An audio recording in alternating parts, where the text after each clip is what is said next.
We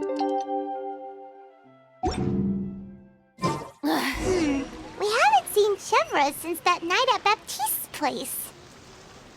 Well, guess there's no point in worrying about it now. Let's go join up with the others.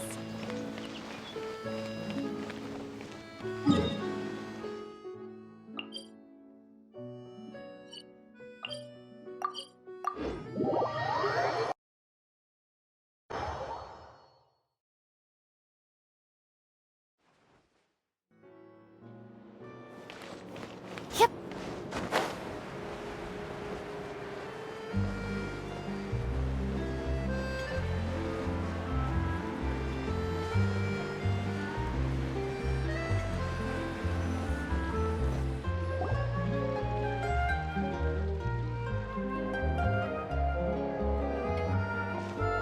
Good morning! Hayaka and I were just talking about you. Is Chevra still not joining us today? Probably not. We haven't seen her either. Huh? That's such a pity. Director Farina said that we've only got a few small scenes left before wrapping up the entire thing. She even said that she'll get me into a couple scenes, so everyone will have a chance to shine in front of the camera. We were also planning on having a victory feast once we're all finished filming. You can join us, right? If only Chevros was here. I still haven't taken a photo with her. I'm afraid that can't be helped. Those special patrol folks are like phantoms when they've got a case on their hands. But to be honest, I'm even more concerned by what I read in the Steambird earlier this morning. It said that the killer in the murder case was none other than the author of the 2 Musketeers. Oh yeah, I heard about that too. He came forward and confessed his crimes, but gave no explanation as to why he pulled the trigger. We didn't know about this case at all when we joined the film. Is it going to affect the reception of our work? From a pure publicity standpoint, this will draw a lot more attention to our film. I have to say, though, that no director can be perfectly comfortable with garnering attention through means other than artistic skill. To be fair, I feel like that ship sailed the moment you allowed yourself to be named as the director on our posters. It's not my fault that I'm super popular. What was that saying again? My popularity has, Sunk to an all-time low? spread to the 4 corners of Tibet.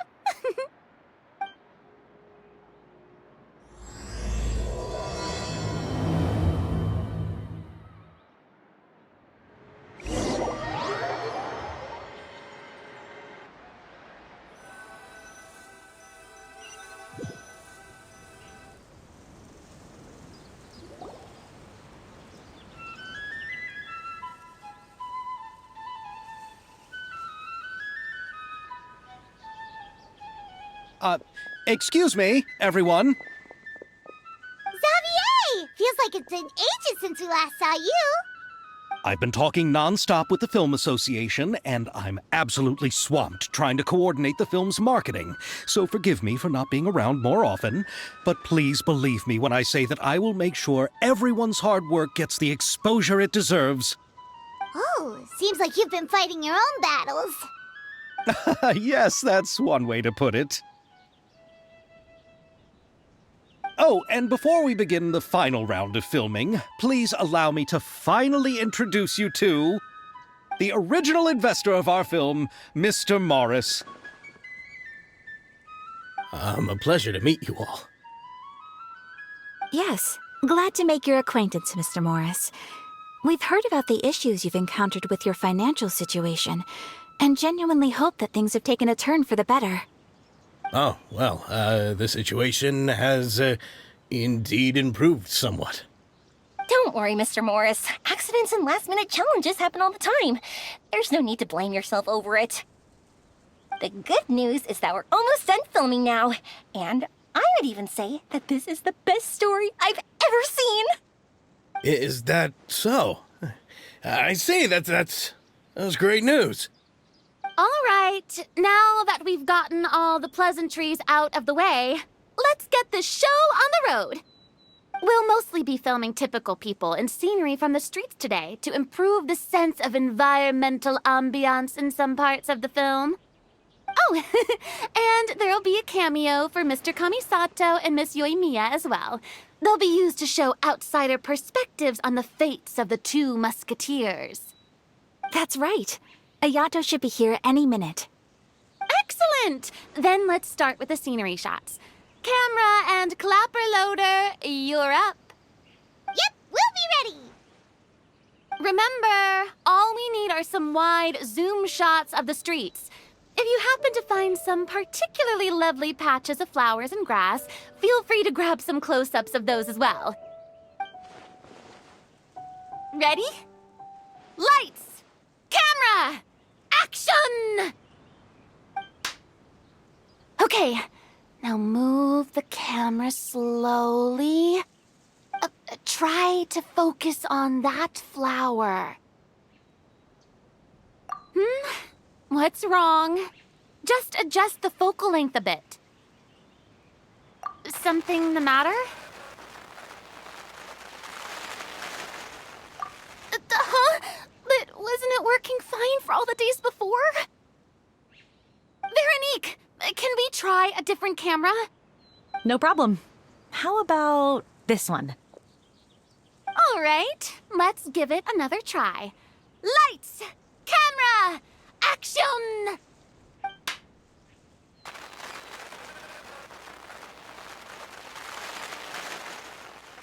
Don't tell me. This one is broken too? Veronique, do we have any other spare ones we can use? I'm afraid we only brought these two today. What? Then go find a workshop to get them repaired right away. Oh, and you too, Bono. Go find our spare camera in the warehouse and bring it back to the set. On it. Greetings, everyone. My apologies for the delay. Is something the matter, Ayaka? It seems like there are some issues with the filming equipment today. We're stuck for the moment. I see. Well, let's not just stand here twiddling our thumbs. Actors, to the makeup booth. We'll start on the next scene as soon as we get a working camera. The people at the workshop told me that the part which holds the lens in place seemed to have fallen off. That's super strange. It was perfectly fine just yesterday. Well, no time to dwell on that now. Let's get back to filming. Ahem! Quiet on set! Places, everyone! Lights! Camera! Action! By the way, have you heard about that recent murder case? Yes, I have. It seems that they've caused quite the commotion in the city. I heard that the chief of the guards is so mad about not catching the culprit that he's about to explode. Oh? I find that quite hard to imagine, considering how he already looks most days. Director, we have a problem. Oh, we're in the middle of a take! Couldn't you wait until we wrapped up this scene? No, Director, our film, all the finalized film that we've been keeping in the case has disappeared. Oh, wait, well, what did you say? Mr. Bono, please take me to where the film was kept right away. I'm coming too. No, Yoimiya, you have to stay here. Oh. Okay, listen up. Everyone who's not working on this current scene can go with Bono to look for the film. Everyone else, stay put and wrap up the scene. Unbelievable. How could all these problems happen in just one day?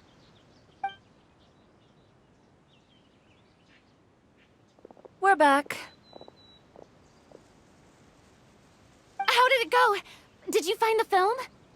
We found it in the sewers. Huh? In the sewers? Is the film still okay? We discovered it just in time, so we should still be able to salvage it. The others are checking now to see if we lost any specific scenes.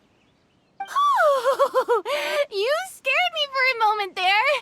I nearly thought we had lost everything.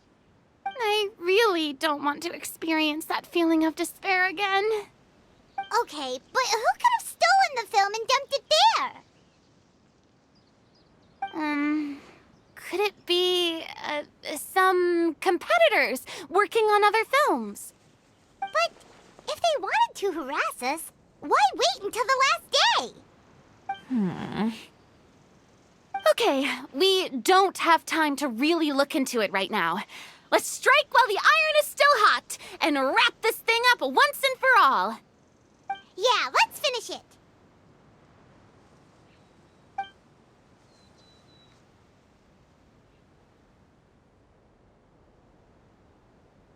I would like to officially announce that our entry to the festival, The Two Musketeers, has now concluded filming! Paimon is spent. It's so late already. Even though the filming process proved to be extremely challenging, everyone provided valuable and unique contributions to the final product. Thank you all for your dedication and support. And just like Director Farina, I would also like to extend my most heartfelt thanks to all of you. Really, you've all helped me so much. All right, let's save the awards speech for later and hopefully also get some rehearsals in before the real thing. Anyway, now it's time to party! Let's all make our way to the beach and have a celebration feast so loud and fun that even the blubber beast will want in.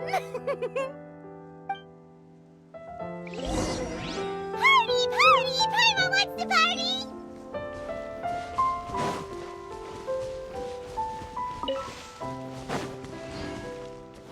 Whoa, this place is hopping. Everyone's finally getting to relax after wrapping up the film. Hey, Ayato! How's your work been going? Everything went rather smoothly. Thank you for your concern. Ayato told me that we've already confirmed the dates for some Inazuma Fontaine cultural exchange events. So the next time we visit, we'll be doing so in our capacities as the representatives of the Yashiro Commission. Oh, that's great! Then maybe Paimon will be able to find Fontaine detective novels in Inazuma from now on. Oh, wait. Wouldn't Yaimiko get upset if that happens? That would be stealing some of her business. You've got a point. She's always complaining that light novels have become bland and too predictable after all. The cultural exchange won't only feature literatures of both nations, of course. We have also made plans for cross-cultural engagements in the fields of gourmet cuisine, toy making, and artisan craftsmanship. Whoa! Paimon's getting super excited now! When the time comes, be sure to visit and participate in all the events.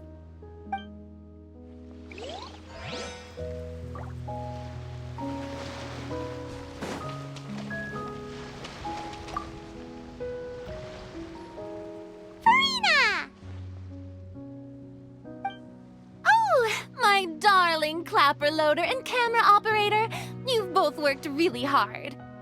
Paimon thinks you worked even harder than us. Honestly, Paimon was getting a little tired of playing with the clapperboard by the end of it. Worst of all, Paimon started having dreams of you shouting, "Lights, camera, action!" into Paimon's ears. The actual dream can't even start until you've yelled that.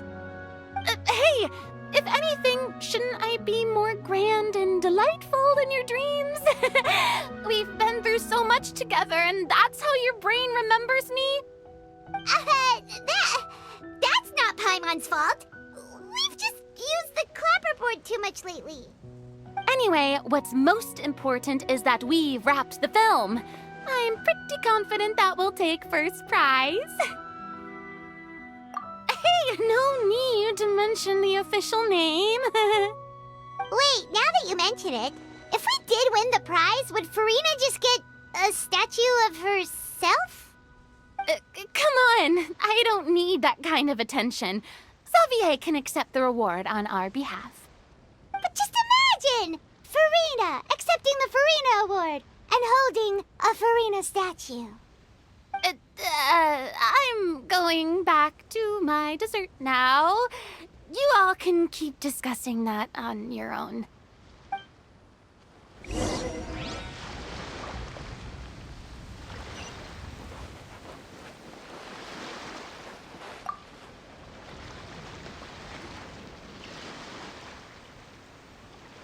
Shiori!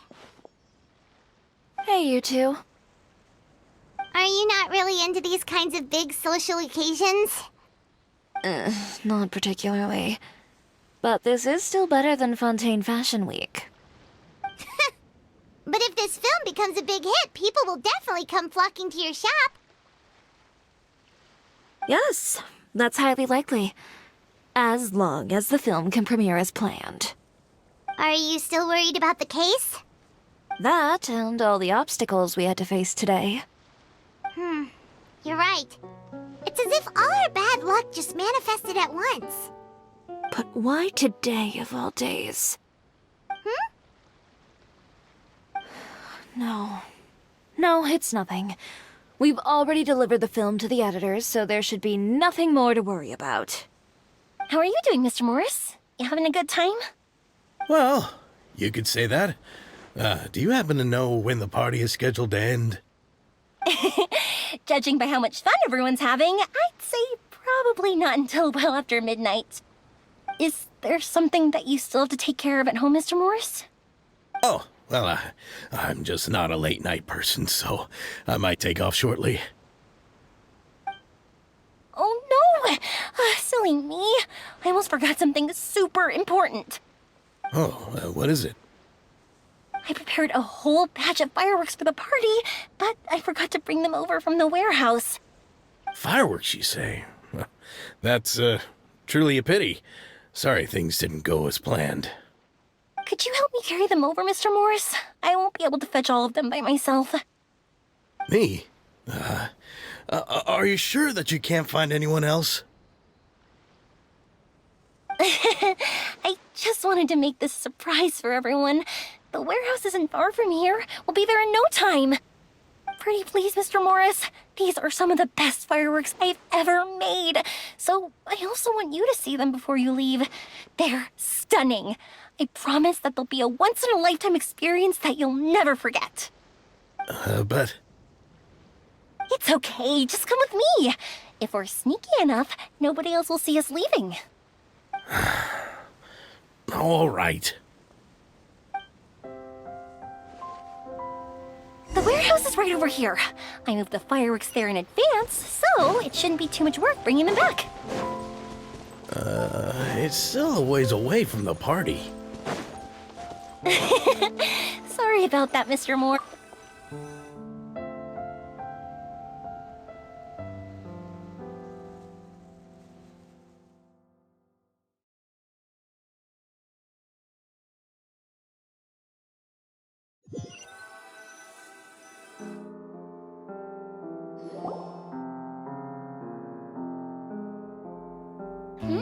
It's dark in here. Wait here, Mr. Morris. I think the light switch should be somewhere over here. Why did I have to get roped into this? What was that?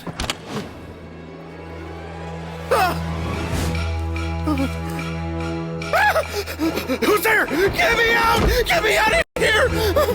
Did you really think you'd get away, Morris?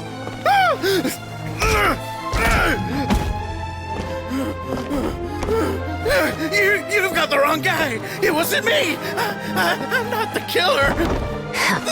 You know, Eliza died a far more heroic death than this. She fought your assassin to the end, to save the children she had hidden beneath the floorboards.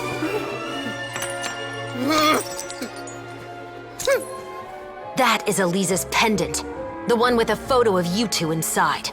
The one you gave her.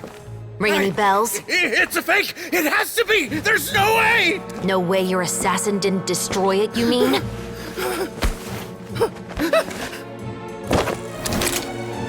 Did you ever love her, Morris? Or was killing her always the plan? No, please. Listen to me. I told Eliza to keep us a secret. I paid her plenty for her silence. I never thought she'd keep the child. Everything was gonna come out, and I had no choice. She forced my hand. No! I'm begging you. I have money. Just name your price, please! You can keep your Mora, and you can go to hell.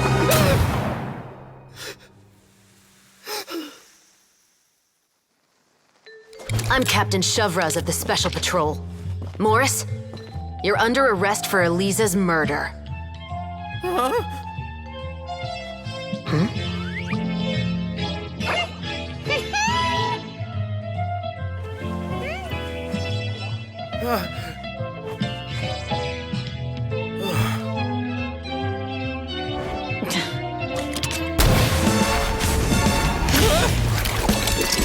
You're under arrest too, prop manager Veronique.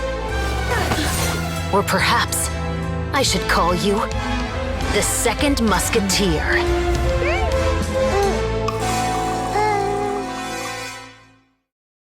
Wait, what's going on? This wasn't in the script. Drop the gun, Veronique. Why?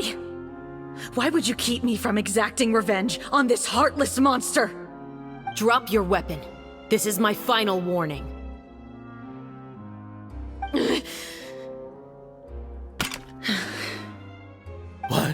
What is going on? Do I have to spell it out for you, Morris? Everything that took place just now was staged to get you to confess the truth. But this last part is all improv, of course.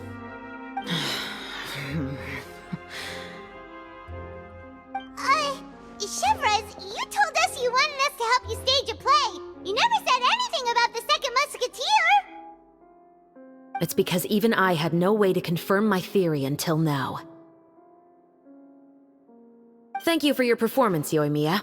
Could I trouble you to go and bring in the other Special Patrol members? They should be on standby just outside. Oh, and please tell the other cast members not to worry about us. We'll be rejoining them shortly. On it!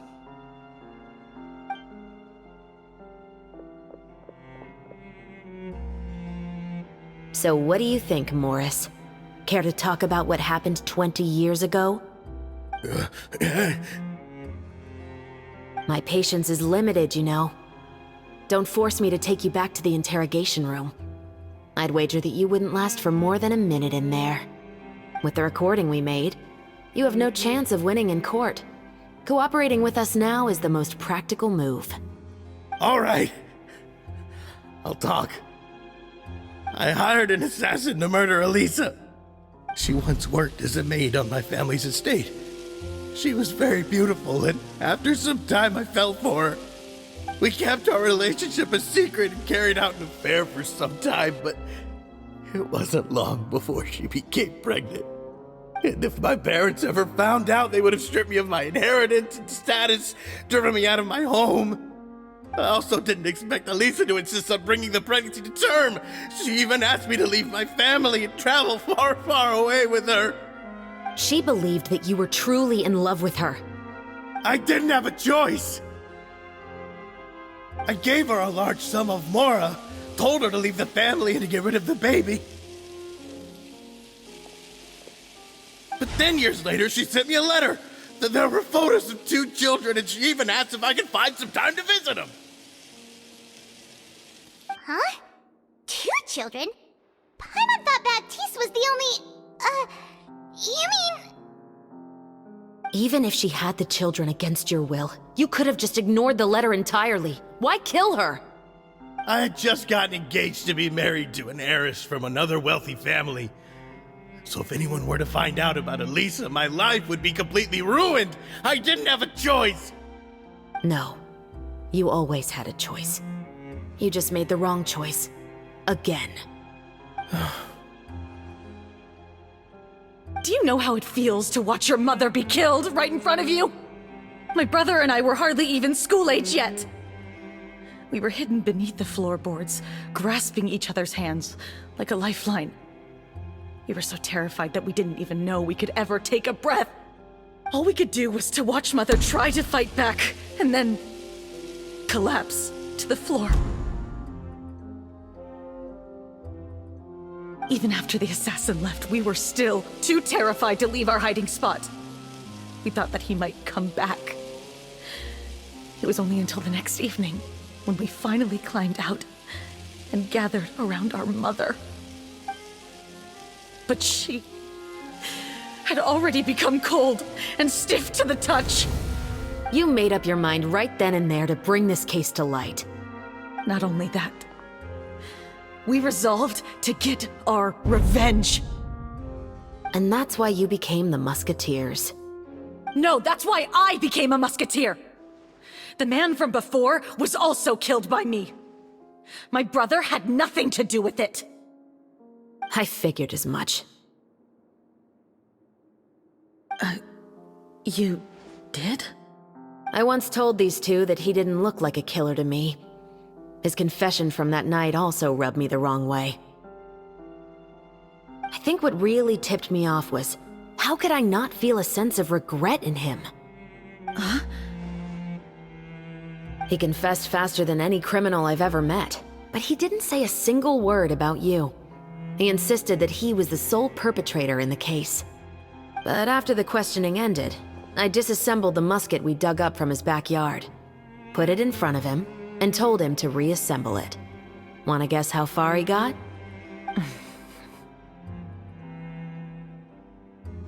He had no idea where to even start. He's never touched a gun in his life. Based on that, I determined that he was not acting alone. He only surrendered himself to draw our attention and create a moment of opportunity for his partner. So, I decided to play along. And as expected, the second Musketeer followed us without hesitation once she saw Morris get separated from the rest of the cast. Besides, why else would he call the novel The Two Musketeers? But how did you know it was Veronique? I figured it out the moment Baptiste told me his father's name. That so-called financial crisis was all just a ruse. He just wanted to sign up as the investor and then leave the film without any source of funding. After all, he has a vested interest in minimizing the reach of this story. It's really just the same thing as what he did to Eliza all those years ago. Human scum. But then Xavier pulled out all the stops and got the film made against all odds. Morris couldn't have that. With the killer in custody, he figured it was safe to act. And so he came to visit the set today, just as I expected. Wait, so you were behind all those mishaps today?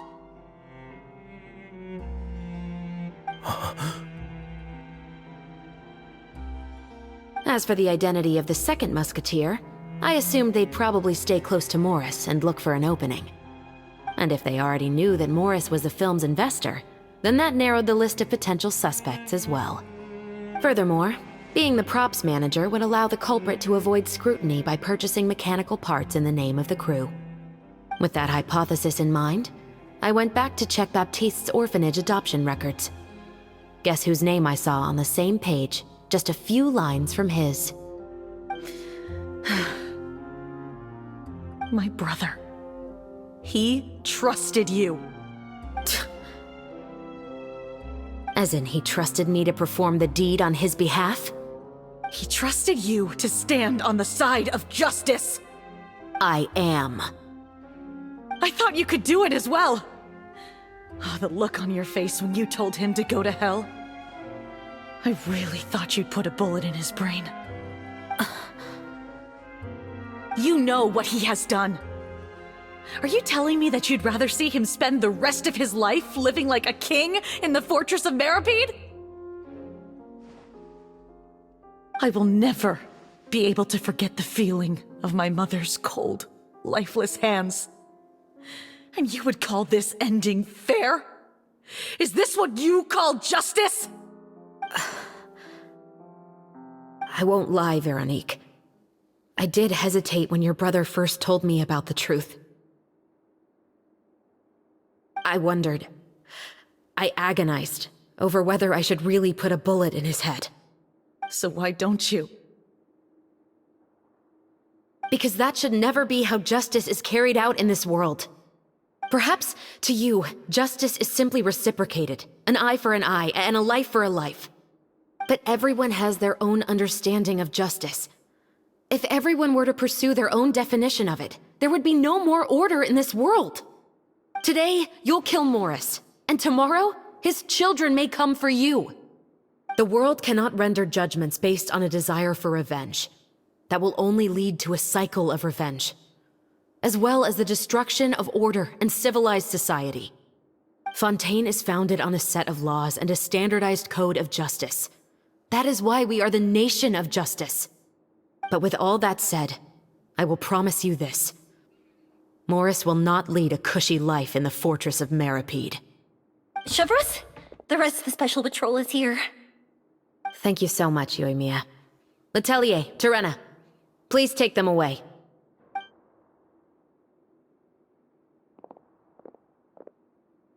I still can't agree with your reasoning. I know. Justice has not been delivered. At least, not today.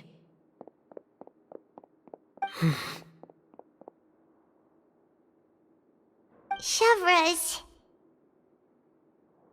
Let's go. We should give an explanation to the crew. Thank you for your concern. I'm fine. I'm just thinking about the things in life that have driven people to take justice into their own hands.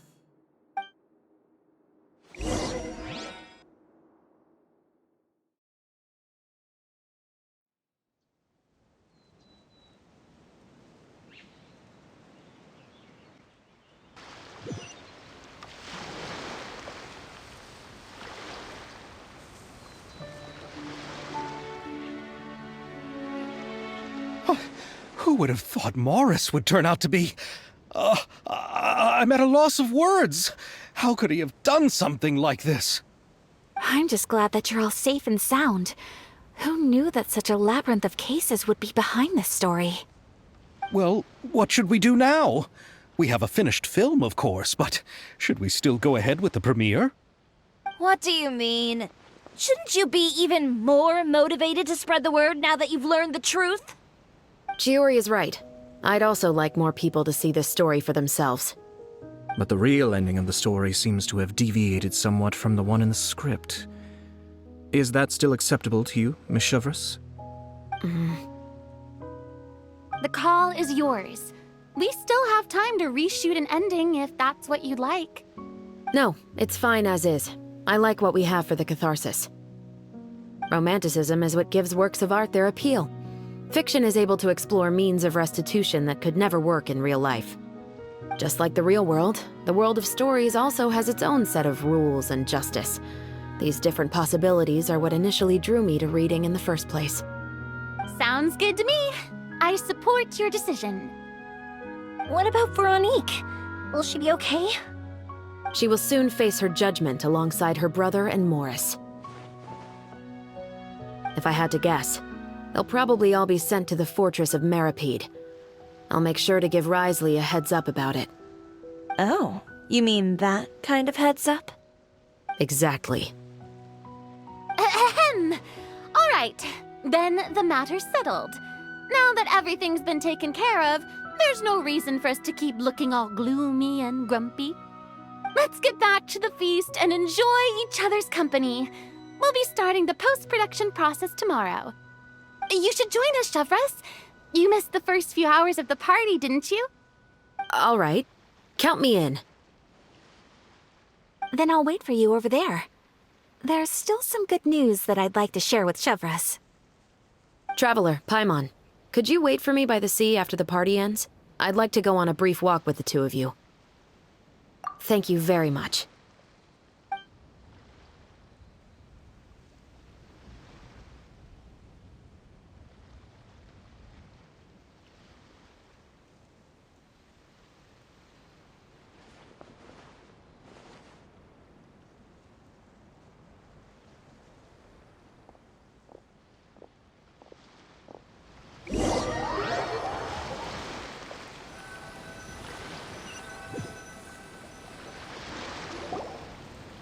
Sorry for the wait. Oh, we weren't waiting long at all. Is there something else you wanted to tell us? No, I don't have anything new to share. I just felt that since you were my investigation partners, I should have another conversation with the two of you.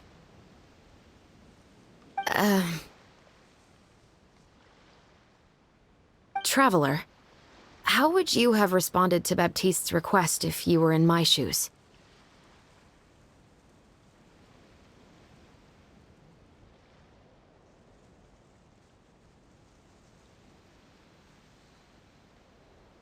When I was young, my father often took me here to swim. We'd come rain or shine, even when it was freezing cold. He told me that swimming was the best activity to train one's strength of will. You could never give up before reaching the shore, especially when the water was cold. Oh? Why's that? Because the moment you give up would be the moment you die. At that point, I still hadn't received my vision. One winter, the chilly wind felt almost like knives on my skin, and the seawater was so frigid that it numbed my toes the moment I stepped in. I cried and begged my father to spare me from having to swim across, but he wouldn't listen. He used to be a member of the Special Patrol as well. You could say it was his way of educating his children. That sounds awful. When he saw that I wouldn't stop crying, he just picked me up and tossed me into the icy water. The bone-chilling cold took away my senses. I couldn't feel anything but fear and rage. I waited for my father to save me, but one look and I knew he'd already started swimming for the opposite shore. I realized that if I were to give up, I really would die right then and there. I used all of my strength to try and catch up to my father. Those few minutes felt longer than my whole life up until that point. I did, however, make it to the other side. I've never felt afraid about anything in my life after that, nor have I ever cried again. That way of teaching would have never worked on Paimon. Yeah, I don't think that was the right method for anyone. It's just that, working now as I am in the pursuit of justice, I still sometimes feel like I've been tossed into that winter sea all over again. The anger and the helplessness. Chevreuse. But the worse I feel, the more I know to never give up. The alternative would be to forever lose myself among the waves. Anyway, how about a race? Neither of us will drown, but we can still see who swims faster. You guys go ahead! Paimon will grab the clapperboard to mark the start of the race.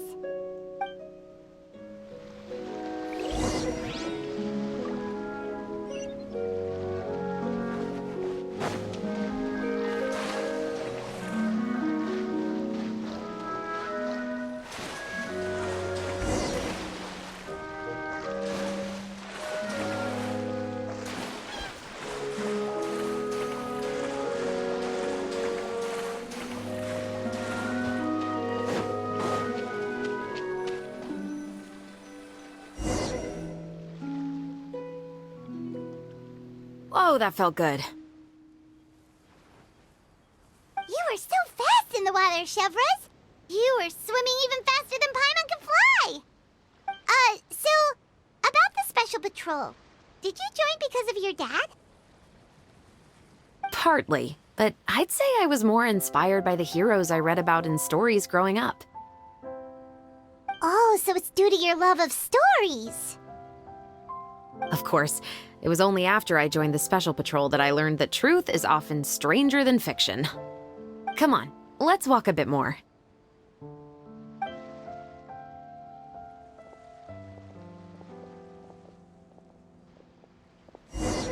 To be honest, I do sometimes question whether the decisions I make are the right ones.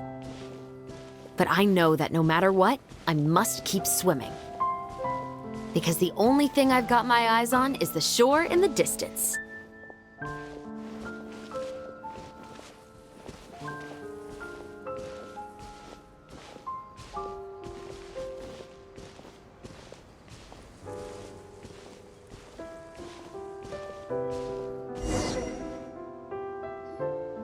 Thank you for coming on this walk with me. I feel a lot better after getting all that off my chest. Huh. We're nearly back at Baptiste's house. Huh. You're right. I didn't realize we were so close. He really did plant a lot of flowers. It's just like how he described it in the story. Huh? Wait. Paimon, Traveler, look! The rainbow roses in the garden. They're in full bloom now.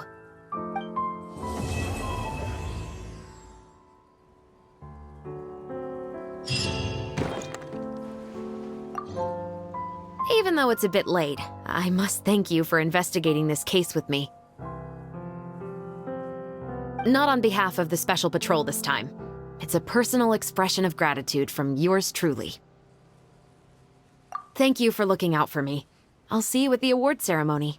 I'd be very surprised if we don't win.